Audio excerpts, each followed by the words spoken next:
All right, here are solutions for perfect problem 6 for Math 213. On this problem, we're going to end up using similar triangles to determine areas. So I have a right triangle RED, which I'm going to sketch, and I kind of already know what it looks like, so I'm cheating a little bit here. I'm going to put, it tells me that R is the right angle, so that would have to go here. But I'm going to put E up here.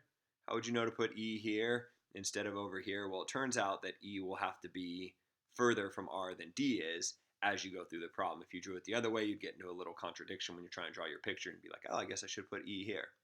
Anyways, here's my right triangle RED. The point O is on the segment ER. So maybe I'll put O right here. This is not drawn to scale. And the point A is on the segment ED. And so I'll throw it right here. And the important fact is that segment OA, so what did I say? O is on ER, this is O right here, and this is A right here. This line that I just drew is perpendicular to ED. So that's a right angle right there. This is the picture that we're looking at. And with this picture, I can start labeling some lengths. I'm told that EA has a length of 6. I'll put that on the inside here so that to show that it represents the distance from here to here. AD has a length of 14, again on the inside, because it's not all the way from E to D, it's just from A to D. And ER has a length of 16. I'll throw that out here to represent that it goes all the way from here to here. And what I'm asked to do is find the area of the quadrilateral ROAD. Well, to figure out the area of this quadrilateral, maybe I can write this, the area of, yeah, I'll write it that way, the area of ROAD is equal to, well, it uses up most of this big triangle here, the area of triangle RED,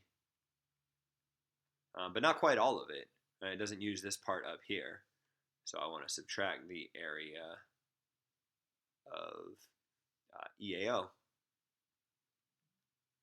So if I can figure out this area and this area, I subtract the two of them, and what will be left over is this guy right here. To figure out the area of RED, I'm going to take advantage of the fact that I have a triangle, and the area of a triangle is half the base times the height. And the base here, the base of my big triangle, is distance RD. So this represents the length of this line segment RD. Half of the base times the height. Well, because this is a right triangle, the height is the distance from E to R, which was given to me to be 16. And the area of EAO, I can do the same thing, this triangle here. Because it's a right triangle, I can use this length as its base. So length OA. And then its height could be EA. And with that orientation, I'm given a lot of these numbers. Let's see, RD I think is one that I don't know. ER I was given in the problem to be 16. OA I was not given in the problem. EA I was given in the problem to be equal to 6. To kind of fill in the gaps, I'm missing RD and OA. Those are the distances I want to know. And the way I'll figure those out are with similar triangles. So you have two right triangles here, and it turns out those right triangles are similar. Triangle RED is similar to this triangle up here. I want to name the vertices carefully. When I said RED, I start at the 90-degree angle. So on my small triangle, I'll start at the 90-degree angle, which is vertex A. And then I went across the long side to get to E. So over here, I want to go across the long side to get to E. And then I finished at the final vertex D, so the final vertex here is O. So RED is similar to AEO. So when I'm trying to figure out RD, the first and the third thing here, I think what I want to do before I use similar triangles is use Pythagorean theorem. So note that I have this big right triangle, and I know the lengths of two of the sides. I know that this leg has length 16, and the hypotenuse has length 20. That's this 14 plus this 6.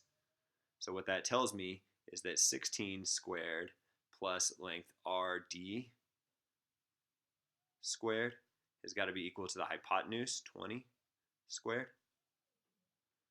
And 20 squared is 400. And 16 squared, I believe, is 256. Yeah, I think that works out.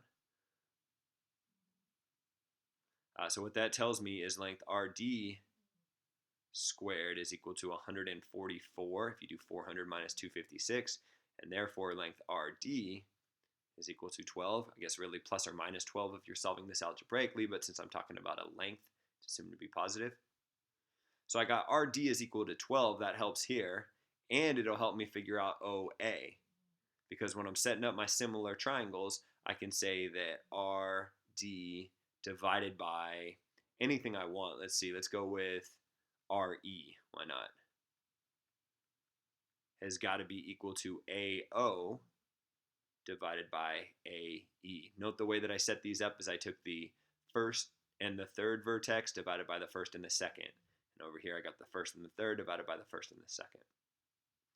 And these are all, I'm being a little bit lazy with notation, but these are all the lengths of these specific sides. So if I go and I fill in the values, RD I just figured out to be equal to 12. RE, I can reference my picture over here and note that that's 16. And that's equal to AO, which is what I don't know, but I'm trying to solve for, divided by AE, which is given to me to be 6. So if I reduce this fraction down to 3/4, and then I multiply both sides by 6, I get 18/4 is equal to AO. In other words, I guess I could reduce that to 9/2 or 4.5. AO is 4.5. And now I think I have everything I need. 4.5, I don't know if you like decimals or fractions. I'll write 9/2. Maybe down here I'll say 9/2 equals 4.5, which is equal to AO. But that was the last piece of information. Now I just have a bunch of numbers here, and I can go plug in everything in. Let's see, so 1/2 times 12 is 6, and 6 times 16 is 96. 1/2 times 6 is 3, and 3 times 9/2 is 27/2.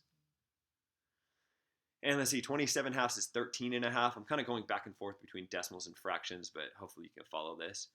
13.5, I take 96 minus 13.5. Well, if I took 96 minus 14, I'd have 92.